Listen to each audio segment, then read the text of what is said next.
right, baby, let's get into it. We are locked and loaded for another amazing week of content, you guys. This is the Locker Room Show. If you're joining us for the very first time, sorry for the technical difficulties on the back end, but we're going to get rocking and rolling here shortly. I think we just lost Dante. There he goes. Cool. So we're excited, man, for a tight show. There is no off season in the locker room. We bring in the best of the best, real practitioners that are in this industry. Tonight is no different, you guys. This is someone I consider a dear friend. This is someone that has played at the highest level football can provide. And now, you guys, he's helping young men get off to a high level, coaching at the junior college level. So before we get started with the great Dante Marsh, we got to bring in my boy from the Lou. What's going on, Guru? Man, I'm chilling, man. I'm chilling. We got another good show, good guest. Man, hey, for those of y'all first time tuning in, make sure, man, you like and subscribe. Pass this on to your partners, coaches, and parents. But yeah, you in for a good one, definitely.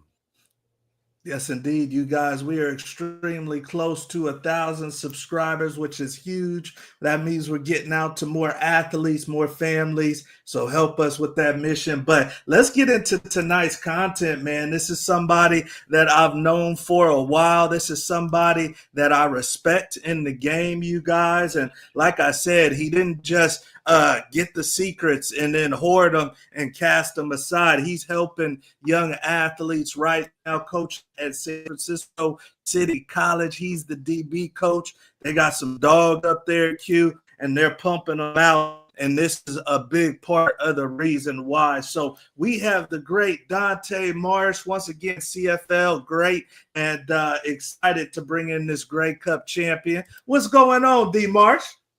Man, nothing. Getting to it. Just got out of traffic. There you go. Just got out of traffic. That sounds like the Bay Area. So we're not going to keep you long tonight, man, but excited to bring you in because we got some athletes that need the game. You know, they need to learn what this thing is all about, and there's nobody better to bring in than someone like yourself, man. So football has been a large part of your life, man, a large part of your journey. And when you really think back, man, to from Little League to what you've accomplished to what you're doing now, what's the power of football in Dante Marsh's life? It's it was a great vehicle. Let me say that. So the older you get, you understand that I'm not Dante Marsh, the football player. I'm Dante Marsh, who happens to play football. So I had to learn how to differentiate that, like after I got out of high school, you know, because like all of us who have played that you know, at a high level, that can become your identity. Yeah. Okay. I mean, it definitely let me say this. It's all about Operation Free Education. Inner city kid born and raised in Oakland, California. Use my athletic prowess, if you will, to get me a bachelor's degree and a master's degree. And I'm teaching now, coaching, mentoring, doing all of the above and trying to give back. So the next wave could get to experience what I got to experience. Do you think that football helped steer you away from certain things, or do you think that you would have been a high level, individual in the community without football? How did football play into maybe steering you clear of some things that were available? See, back in the 90s, it was either, you see the guys on the corner getting to the bread.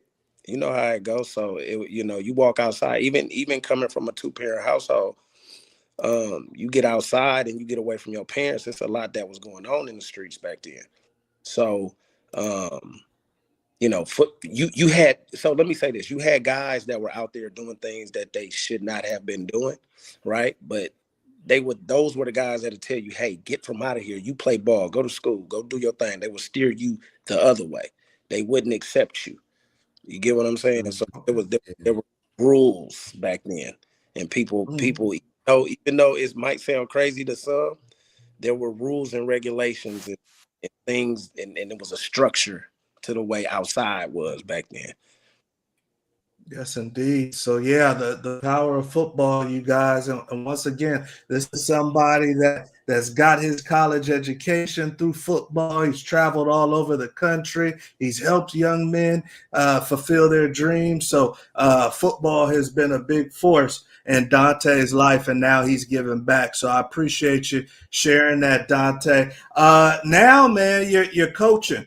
And I was so glad to hear. I mean, obviously, you've always been training and you've been coaching for a little while, but I was glad to hear you're up at City College and there's some dogs up there. And I know that you had a certain style of play. I know that you took the game serious. So when you think about the athletes that are coming through your stable, what does it take to be a Coach Marsh, DB? What is Coach Marsh looking for? I'm looking for quick feet, hips, fluidity, and being explosive and not afraid to tackle. This is young people. You gonna be physical. You don't gotta be Ronnie Lott. You don't gotta be Steve Atwater. You don't gotta be Deshaun Golston. You ain't gotta knock. You don't have to be that guy, but you gotta be a guy that comes with intent, right? We want physical specimens back there, because we got to be the best athletes on the field. You lining up, playing these receivers, man, it's ridiculous nowadays. You get what I'm saying? They know what's going. They big, fast, and strong, and you have to, backpedal and then anticipate and beat them to where they already know where they're going. So we got the hardest job in football. Yeah, and I'm glad you brought that up, man, because obviously you've played at all the levels and now you're coaching at the junior college level. As far as your eyes, I trust your eyes, assess for the young athletes that don't know, what's the level of football at the junior college level today? Is it higher than you thought, lower? What do you think? So I never went to junior college. We went straight to D1 out of high school. So when I was finished playing in the CFL in 2014, I got my first coaching job at Contra Costa Junior College. So I did a year there. Then I did 2 years at MJC. Then I did 1 year of high school, my son's junior year. And then I was the defensive coordinator at Delta in Stockton Junior College. Yeah. And I went back to Contra Costa for 2 seasons. Then I went over there and finally got a chance to work with John Bean, rest in peace, at Laney for 2 years. And it was kind of like the San Francisco City thing is, that caliber is where I always should have been, right? So Coach Grant, Larry Grant, who's the DC and associate head coach who played there, who played the league, right?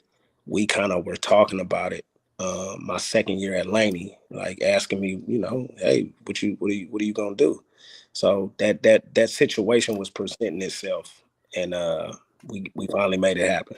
So that's how that went. What I will say is the junior college level is not what some may think. Some people think it's backyard boogie football. It's levels to the JC thing too.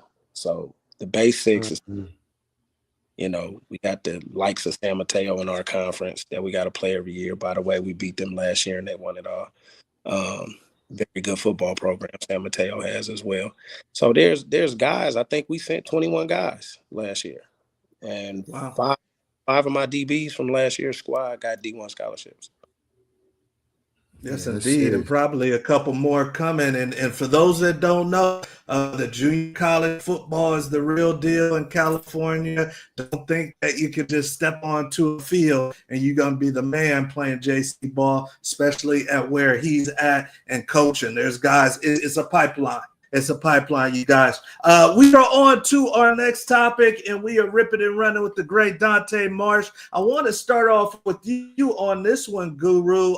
Some unfortunate news, man. The offseason. Guru, you're always talking about what goes on in the offseason, but young running back superstar out of Missouri. This is back in your backyard. Got shot, man. Got shot at a concert, it looks like. And luckily, it looks like he's in stable condition and bouncing back. But the unfortunate thing, Guru, is former teammates, man. Former teammates from high school were the ones responsible for this young man getting shot. And then there was some news with one of the Patriots' young draft picks. He's just newly minted into the NFL, and he's got assault and battery with a family member. So, Guru, give us some advice, man, for these young athletes listening. I gotta have my family, you know, my siblings and people close to me. These are my boys. I won a state championship with them. You did that. Give us some advice on which friends and family to stay away from. I mean, man, you got to understand, man, you know, when you go back home after you leave from school, leave to go to school, man, some of your day ones not going to be your day ones anymore. And you need to understand that. It's some guys, man, that, you know, might be that, you know, all the way from elementary, high school, man, and you know, those are your guys. But there's some kids, man, that, you know, man, as you elevate in life, man, there's jealousy there. And they maybe didn't have the opportunity or the ability to have that, man. And they'll deconstruct that, man. They'll do things like this. You know, as far as the other guy with the assault and battery charge, I mean, obviously we don't have all the details or whatnot, but you have to be mindful, man, especially if you in the league, man. Like, look at everything you done did to get there, man. So you can't let no dude, no chick, no nothing, you know, get in your way of affecting that in any type of way, especially if you're a rookie and you trying to, you trying to make a roster, something of that nature, man. You can't afford any off-season things, you know, any off-season, should I say, poor decisions to affect you being able to stick on that 53-man roster. Wow, this is unfortunate. Dante, I mean, you said earlier, man, it wasn't just easy where you came up at, man. There's some people not doing the right things. You used to come home from Fresno and probably want to get up with your boys. What's some advice, man? I can't trust my former teammates. What should I do, Coach? I mean, I always got up with my boys, but to that point, I learned something valuable one of the times I came home. So here's the thing. When we go off to college and our guys that we done played Pop Warner with, Little League with, went to high school with, that was our dog. Mm-hmm. He don't go off to school like you did. Y'all disconnected, right? So there's things that some of these guys is back home while you don't went away to school, they're getting into. They not going to tell you what they getting into. Thanks. So when you come back and you, what's up with blood and all of, you know, well, my loved one, all that, you mind you, when you have friends and close homeboys, you could not talk to some of your partners for years. And then you talk or not see some of your friends in years, but you talk to them periodically. And it's like you never separated, right? Right. You got to remind yourself that you are separated. It's a lot that doesn't happen in between that time. And while you off at school doing what you doing, they out here doing God knows what. So when you come back and he not going to tell you, he's going to want to hang with you because y'all got that connection. Even though in reality, y'all like this, it's still there. So when you go out with him, next thing you know, you don't know he robbed nobody. You don't know he beefing with these guys over here or this cat over here, or he got an issue, or he done got into some mischief that can cause harm to not only him, but to you. And you a guy coming home, unbeknownst to you, he got all this stuff going on, and now you hanging out with him, and then it go down, and then we've heard these stories for like, you know, innocent young guy, college, good ball player, shot dead because, you know, he hanging with, he around the homies. Like, man, it's just, man, you gotta, and here's the thing, it's like, don't be afraid of sometimes going back home, on break when you in school, or like I said, God knows if you in the league, but you know, we talking about if you in school and you can't hang around the same cats no more, man. You can't hang around. Man, I keep saying, I done said this on so many of our shows. Man, I don't care if it's a girl or guys back at the crib. You gotta hang around people that got something to lose like you do.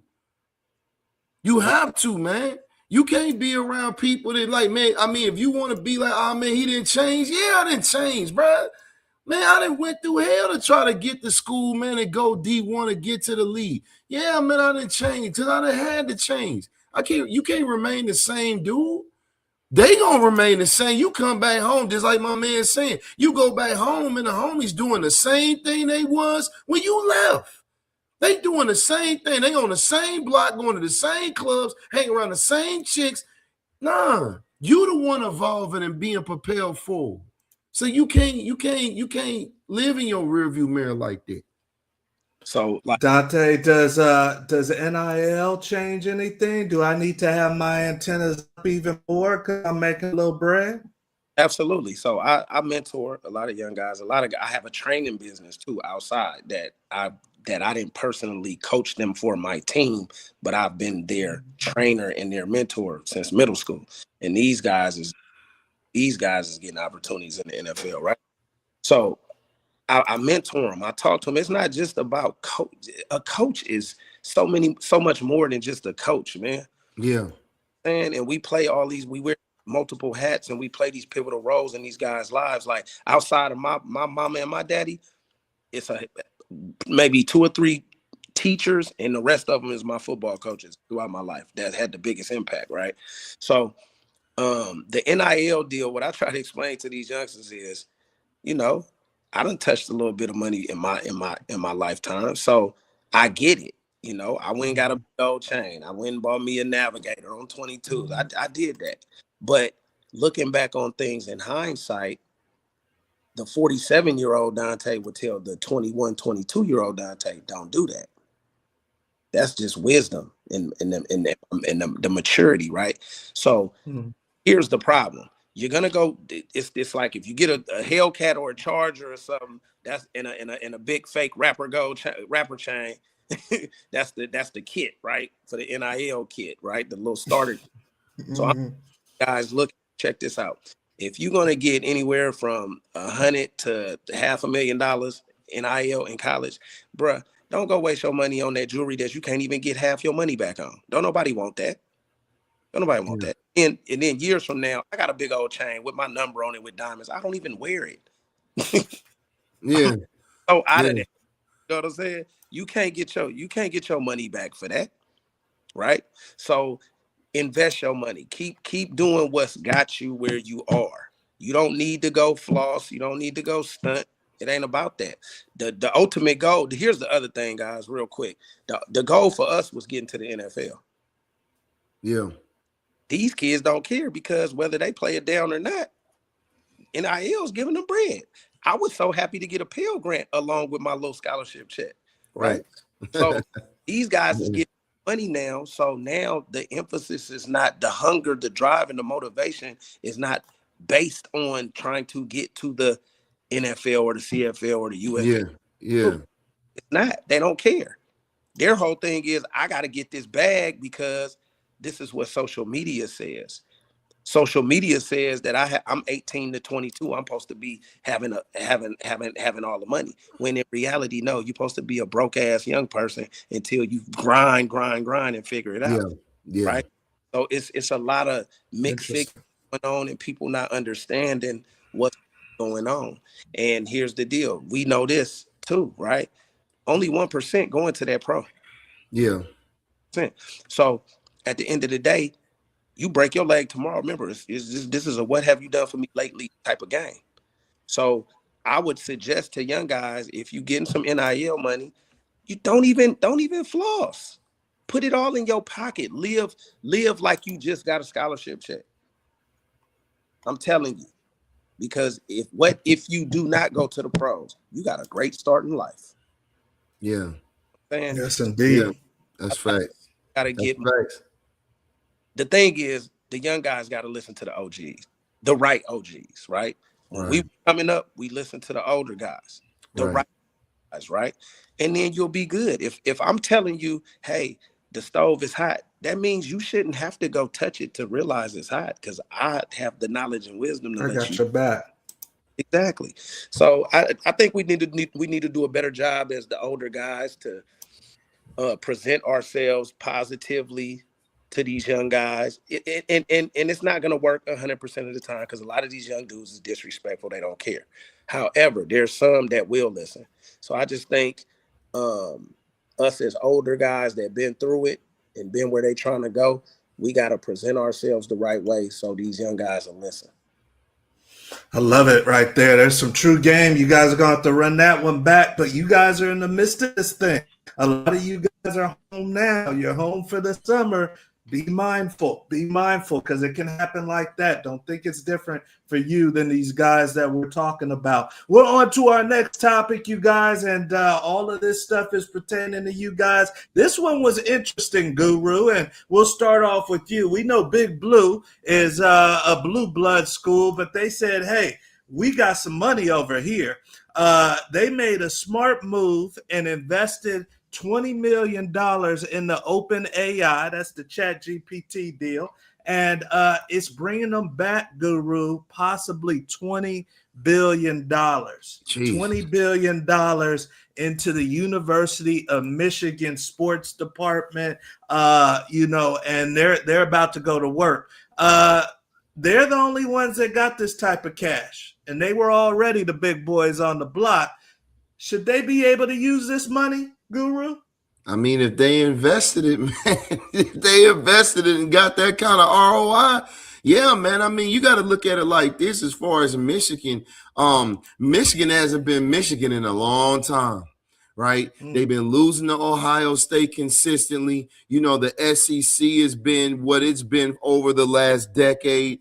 And Michigan, man, is like, hey, we need more dollars in order to, man, to get back to the prominence that made Michigan, Michigan. So this money here that they've gotten off of this investment, this is about, man, giving, the head coach and his assistant coaches enough money, like, man, go buy whoever the hell we need to buy in order to get back to the Michigan that we know and love.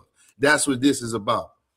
All right. I mean, Dante, obviously, the Big Ten is on the top of the totem pole, but Indiana can't compete with this, man. Minnesota can't compete with this. Should the NCAA let this slide? The NCAA dropped the ball a long time ago. That's just what it is. I mean, I want reparations. Absolutely. Because we played Absolutely. You go to a bowl game, you get a bag, a sweatsuit, and some per diem, and that was that. Yep. And from EA Sports. Yeah. So I'm gonna say this: you're gonna have to put some things in place. I'm all for the young men getting to the money, man, because it's life changing for a lot of these young men, right? I'm all for that. I am a big proponent of them getting to that money, because it turn into generational wealth if it's managed right. But there has to be some type of structure. It's not fun watching college football no more, man. Like the Pac-12 is dismantled. These teams done ran to all these other conferences. Obviously, cash in on these TV deals and whatnot, and conference realignments. It takes the essence of what we grew up watching away. It does. And my thing is, I'm okay with a guy in terms of the transfer thing, right? Twice at the max. But there's guys bouncing around 4 or 5 different schools just collecting checks. I don't agree with that. Now, in terms of this money, you're gonna have to put a cap on it, because, for example, my alma mater, Fresno State, can't compete with Michigan in terms of the dollars to spend. Neither can mine. Nobody can. So, I mean, when it's such a disparity with the money, and it's kind of like, I'm kind of on the fence, because it's like, if you got the alumni to support it, then, I mean, what can we say? But it's like, that just takes away from the essence of college football and speaking from a coach's perspective now. If I go recruit a kid, I developed said kid for 2 years. Then he becomes an all everything, and you got more money, and you could just come by and take what I produce. I'm gonna feel like you took my woman or something. I'm gonna feel some Yeah. type of way. Yeah. No, really. Really. And we said this before, man. We said this before, like, you know, like the MAC conference teams, like Akron or like Marshall, those type of schools. We have this conversation all the time, bro. Like, how are they even surviving? Because literally, you have a kid for a year or two, they develop into a dog. Now he go from Marshall to Florida State, you know, and he goes from, you know, Toledo to Michigan. It's like, how do you even maintain a program like that? So yeah, it's got to be some type of cap, man, or some type of developed equality. Oh, you know, with this, you know, more equally distributing the bread, man, with some of these schools. What I do think is gonna end up happening is it's gonna be 2, maybe 4 super conferences, and everybody else is just whatever. That's what's about to happen, and it's sad, but that's what's going. Because that's why the teams that were Power 5 that were good, they realigned and they ran and did what they did, right? Yeah. They don't care about all these other programs. They don't care. The schools historically, like for example, a 5-5 USC team still gonna be USC. Yeah. Facts. It's historical. Certain programs just have that. Michigan, Ohio State, USC, Notre Dame, Nebraska, Florida State, Florida, Miami. Like, it's just, even when they weren't at their best, they're still that. Yeah.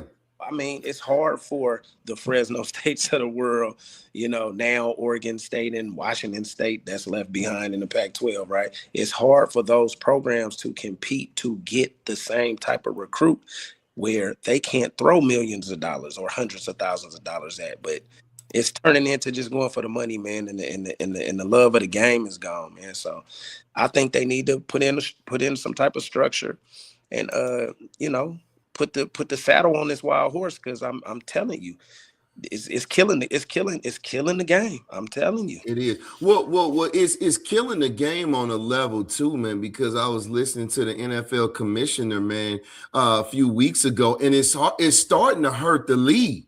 Because the issue now is, because it wasn't like our generation, man, I got to get to the league where, you know, man, you coming in our generation, you know, 22, 23 years old, maybe at the oldest around that age, you know, between like 20 to 20, you know, 23. Well, now the problem is with the league, the NFL is seeing, well, now we getting guys coming in 26, 27, 28. So we're getting older players, and we're not getting the longevity out of them in the NFL because, like you said, they already paid and they aging. So it's like, you know, you got guys now coming in at 27, play 2 or 3 years in the league, and they done. Like, okay, cool. I'm just kind of in the league. They don't get to that second contract. Yeah, they don't get to that second contract, but they don't need to, because like my man's saying, I already got bread. I don't need to break myself up to get to that second contract. I done already made a couple $100,000, couple mil in college. I'm cool. So it's starting to hurt the league now.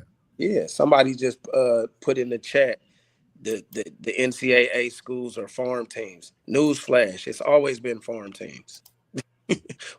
That's where they get the talent from in the NFL, right? So I get your point, what you're saying, but it's just more blatant now. The pay for play stuff is ridiculous. Yes, you got to compensate these young men, because telling them the nonsense that we were told. You know, you're getting your room and board and your schools and books paid. That was millions and millions and millions of dollars to play in these games, and we're the labor. I get it, but now it's to a point where it's just out of control, and we got to talk about these street agents too. Got to talk about these street agents. Yeah. It's a lot going on, you guys, and that's exactly why we have the Locker Room Show. But hey, Michigan cashed out, and this play was available for other schools too that didn't catch on to it, and it looks like they're going to be able to utilize this money. Michigan's got money if you're a top-notch player, and we're going to see how it plays out on the field, you guys. And it's going to be interesting, like these gentlemen say. Now, what other schools are going to get creative? Is somebody going to go get some money from Dubai or something? So it's not college football like it used to be. But Big Blue says, hey, we in the winning championships, and we don't care about the little fish, and we got millions ready to go. So we're going to see how it plays out. We're on to our next topic, you guys, and this one's an interesting one, man. I'm going to start off with you on this one, Dante, because you're the junior college football coach. When we look at the high school and the junior college ranks, man, we know that these kids have been affected by the portal, and it's harder than ever to get out of high school and JC. Give me your top 3 positions, man. What do you think are the top 3 positions that have been hit the hardest as far as high school and JC kids getting to the next level? Quality quarterbacks. Mm-hmm. Okay. Interior linemen. Okay. And when I say interior and outside, like the guys that that's the guys. Like that's they're not as an abundant as they once were when you're trying to recruit, right? Okay. It's junior college is all about the quarterback. I mean, I'm a DB, but yeah, if you got a big time quarterback, you could do a lot of stuff in junior college. It's a difference. It's a difference at every level, but you could really see it at the high school level and at that JC level. That quarterback position is crucial. I think it's hurting the high school kids. So like the guys that were D1 guys, that's like 2-3 star guys that are really legit. 10 years ago, it was a no-brainer. It's a slam dunk. But I had to understand to put myself in their shoes. So if we're coaching at Big Blue and we're coaching just the corners, right? And we making anywhere from at that school probably 400, 500,000 just easy. Be a position coach, not a coordinator, just a position coach. Yeah, right? Easy. Okay. Am I gonna go get this 3-star kid that's a guy in high school that I fell in love with, that I could develop and all that stuff? Or there's a kid that just jumped in the portal from Alabama or Georgia or LSU or Texas Tech that was a former 4-star, 5-star that already got a year or 2 experience, right?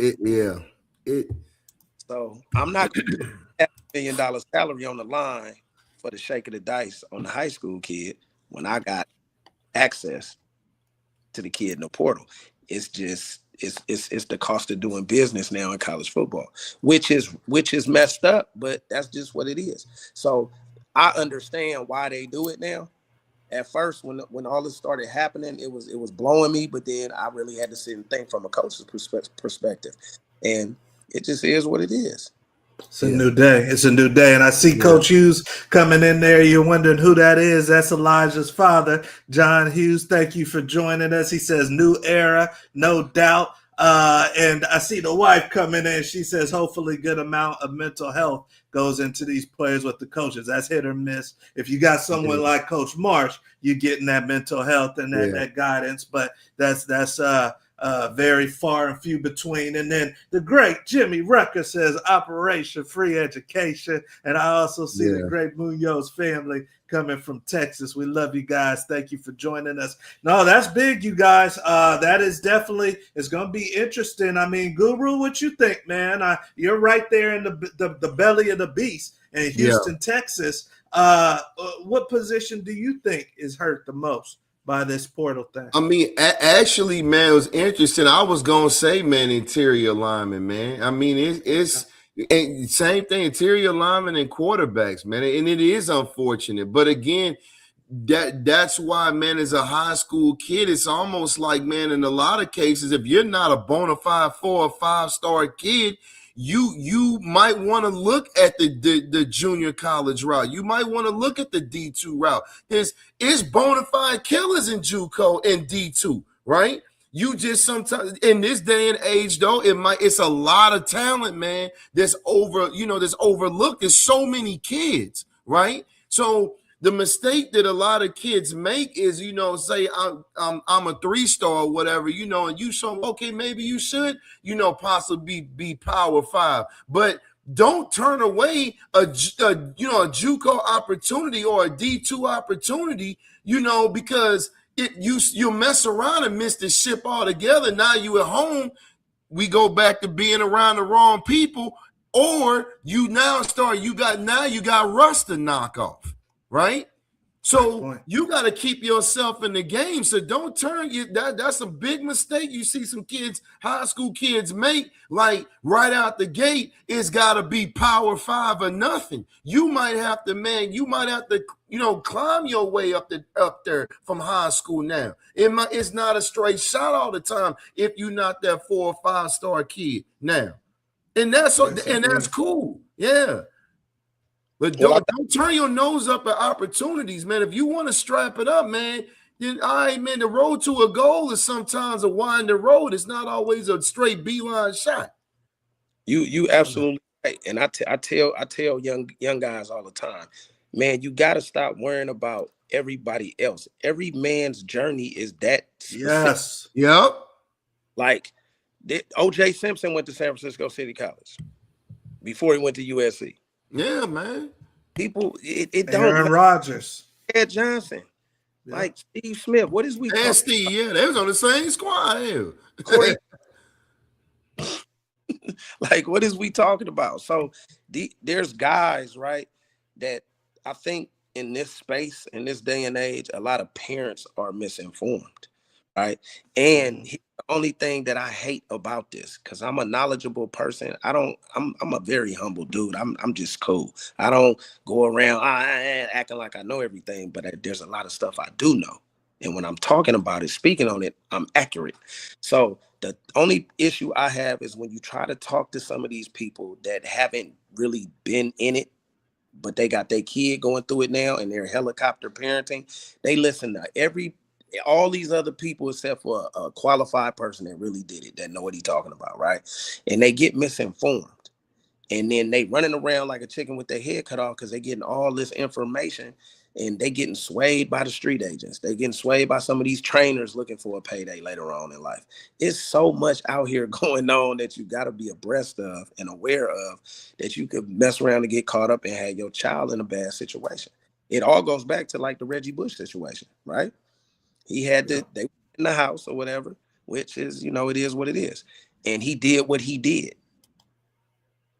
But then that's fine with those guys. Now they're going to air him out. So, yeah. At the end of the day, you got to, I suggest, parents, let your child be a child. We talking about these holdbacks, these double holdbacks. That's another thing we ain't talk about when you're talking about recruiting. That's hurting, You're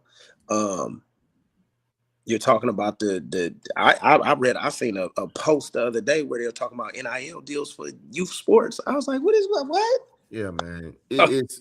Yeah. Yeah, but no, a lot of these parents, I'd say that all the time, man. A lot of the times the parents are the problem, man. The parents are the problem. I'll tell you one thing too, you see. Man, if your kid is trying to go to school and he needs to change positions in order to get to school, man, you can't be like, well, man, my son is this. If you in tail and you're not getting no looks, but you have the athleticism and an open mind to get to college to play safety, you might want to go play free. Don't tell your kid, well, we going, man, he run the ball, man, we ain't taking it. Man, no, okay, cool. It's not about, man, you worried about, they taking the ball out of my kid's hand. You want to go to school or not? True story. You know what my number one position was in high school? Running back. Tail. I was a running back. I was and damn good one too. Everybody was, as the guru says. Hey, man, I'm tailback. I'm running. And they like, sir, we want you to play DB. I'm telling you're gonna play corner. So I did play corner too, but I'm just saying I returned punts, kicks, but running back was my real natural first position, like my main position. My point. And I was cool with the change. And hey, guess what? I made a hell of a decision and it paid off. And it paid off. But again, you had to have that mental flexibility. A lot of man, again, with parents or with the kids too. But with the parents, man, your career wouldn't have been that if you would have been like, nah, man, I'm ready. Nah, man, you have to be flexible, man. You want to go to school or not. If you need this, you need to switch positions, so be it. The starting running back that was a senior, my freshman year at Fresno State, had 22-inch arms. Michael Pittman Sr. A Super Bowl win. Yeah, right. Shout out to big bro Michael Pittman. Man. Yeah, so you made the right decision. For sure. Yes, indeed. Y'all on this show are my go-to guys. We appreciate that, Coach Hughes. And then I see Coach Dan. Thank you for joining us, Coach Dan. He says, don't forget about SoCal. If we down in here, the El Camino Warriors, yes, indeed, California up and down the coast. There is some big-time JC football. Right. So appreciate you, Coach Dan, on that one. We got a few more minutes here with the great Dante Marsh, and then we're going to let him get to his meal and his dinner. And you guys run this one back, because there's a lot of nuggets of advice, some gems that he's sharing with us tonight. But we're on to the lightning round, and we've had the great Dante Marsh on the show before, so this is his second attempt at the lightning round. You guys, if you are joining us for the first time, this is our version of word association. Our guest has 60 seconds to get through my list, and since I know this gentleman, I got a nice list for him, and he's in the Bay Area, so I can do the deed live. If he gets to 16 or higher, he's got a dinner on the Locker Room Show. So if he can get to 16 or higher, I got to take this gentleman out to dinner. You ready to rock and roll, Dante? Okay, tell me what type of questions you gonna ask me. Hold on, that's the part of the game, brother. That's the part of the game. This is off the dome right here. So he's got 60 seconds. He's gonna tell us the first thing, unfiltered, that comes to his mind. It's a JC coach, runs a little hot under the hood, so he's gonna keep it at least PG-13. But he's gonna tell us the first thing, y'all, that comes to his head when I go through my list. So 16's the number. And if you've been with us, you know he gets one for tech delay. So even 15 puts him in the mix. And then since the last time he came on, we got a new segment. Dante. We got the Strike It Gold segment. So you can get two more points at the end of this thing. So let me get my stopwatch ready. And you heard the man say he was a running back. So he was kind of fast in his day. We're going to see how he do on this lightning round. I got him as zeros there, as you see. And you got 60 seconds. All right. Don't elaborate, man. First thing that comes to your mind. You ready? All right. We're going to give him one for tech delay. And we got 16. Let's see what Dante can do. All right. Number one. First thing that comes to your mind, Tech. Number one. McClendon's High School. Go. School of Champions. Darrell Revis or Champ Bailey? Champ Bailey. Best wide receiver you ever played against? Marvin Harrison Sr. Derek Carr. A good quarterback. Favorite secondary coverage? Palms. Cat Williams or Kevin Hart? Cat Williams. Michael Vick. First thing that comes to your head. You glitch. I didn't hear the he said Michael Vick. Michael Vick. Phenomenal. Fish sandwich or chicken sandwich? Catfish sandwich. Dream car growing up? I got it. 72 Nova SS. 50 seconds. John Beam. Historical. Great. Bahamas or Hawaii? Bahamas. Time. We'll give it to him. We're going to give it to him. We're going Bahamas on that. He gets one protected like that. You was. You were glitching. I was Michael Vick. Yeah, I was about to say. I could tell that. Okay, he ain't hear that one. Because he was Okay, rolling. okay. We'll give him two. We'll give him two. We're gonna add lib. We're gonna call the absolutely. audible. We're gonna give him two for tech delay. He was moving, so he in the mix. I think he's in the mix. So let's revisit. Number one, McClendon's High School. That's his old high school. He says School of Champions. Number two, Darrell Revis or Champ Bailey. He says, give me Champ. Number three, best wide receiver he ever played against. He said Marvin Harrison Sr. Number four, Derek Carr, old quarterback at Fresno State. He says good QB. Number five, favorite secondary coverage. This is a DB coach. He says Palms. Number six, Cat Williams or Kevin Hart. He says, give me Cat Williams. Number seven, Michael Vick. He says phenomenal. Number eight, fish sandwich or chicken sandwich. He says, give me the fish sandwich. Number nine, dream car growing up. He says, I got it, 72 Nova.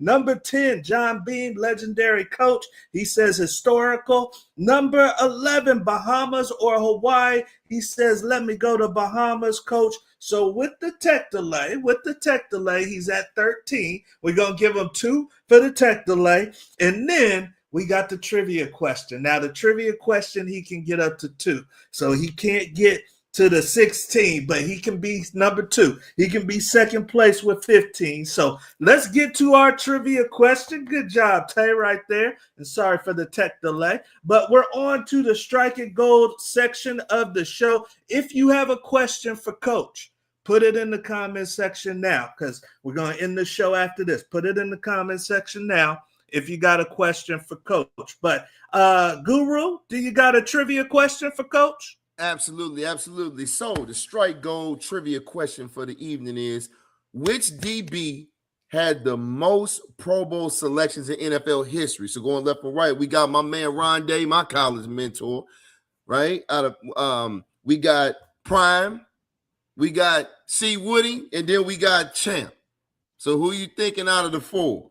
So C. Wood is my favorite. I got a chance to train with C. Wood, his first stint with the Raiders with the great Thomas Witherspoon in the Bay with Pepper Sports. But I'm gonna Champ Bailey with the most Pro Bowls. Guru, that actually is the right answer. Yeah, that's the right answer. I don't know how you knew that, but that's the right answer. Yeah, he got it right, you guys. So amazing job. Obviously, this is a DB coach, a technician. He said, hey, you guys aren't fooling me. Give me Champ Bailey. And he was right. So for the extra 2 points, he's got 15. Ladies and gentlemen, great job. Dante, we appreciate you, brother. Thank you for coming back on the show. Thank you for having me, good brother. You know, anytime. Absolutely. Yes, indeed, you guys. So that is the great Dante Marsh once again. Phenomenal Q. He was a great DB in his own right. And he said, you know what? I'm not going to take it to the grave. Let me mentor some of these kids and get them on the right track. And like he said, man, serious training program for DB. So it's not just the DBs at City College. He's pumping them out from high school, from JC, from everywhere, man. Oh yeah, man. You know, again, like we said, man, that's the toughest position on the field. You know, man, and he's been there, done that, man. Solid dude, great coach. And as you can see, man, and I'm glad he made that point. I want to reiterate this again, man. You know, coming out of high school with these high school kids, man, he made a great career, man, in his, you know, at this position. It was out of high school, you know, a converted running back. So, man, so always keep, you know, man, that mentality, man, if you need that mental flexibility, you know, if you're a D lineman, you know, and they ask you, okay, man, you might have to, you know, go on from DN and pick up 10, 15, 20 pounds and play tackle, then do it. If that's your opportunity, then do it, man. Obviously, they feel you have the ability to do so. So just try to keep an open mind. No, that is great advice. And there was a bunch of nuggets, man, in this show. So I definitely recommend, if you are an athlete tuning in, a parent of an athlete, you caught part of it, you didn't get the whole deal. You know, this may make you some money, this show, if you run this one back. So definitely check it out. And then obviously some of you guys may be looking for a junior college opportunity. Some of you guys may be DBs. I mean, Q, he used to do the all-star games for the college kids, the NFLPA. So you're getting coached at the JC level by probably somebody that may know more than your college coach. Oh, more absolutely, man. I mean, that's one thing too, man. Is you can have kids that have great talent, but kids that are well coached are always going to end up being a better player than a kid that just has talent alone. That's abundantly clear. So now, if you're getting sauce from a coach like that, man, you're gonna be all right. Yes, indeed. So, hey, you guys, it's that time. We're 4 months away from you guys getting back after it in training camp. So stay locked in. Stay locked in with the Locker Room Show. Make sure you hit that subscribe button. And Guru will be back next week. And I'll be back next week, too. And we got a big-time topic. You guys talk about you want some scholarship money. Somebody who's got the authority to give scholarship money is coming in the Locker Room Show next week. So don't talk about you want some scholarship money and you ain't in the locker room next week. All right. We'll see you at the top. Have a great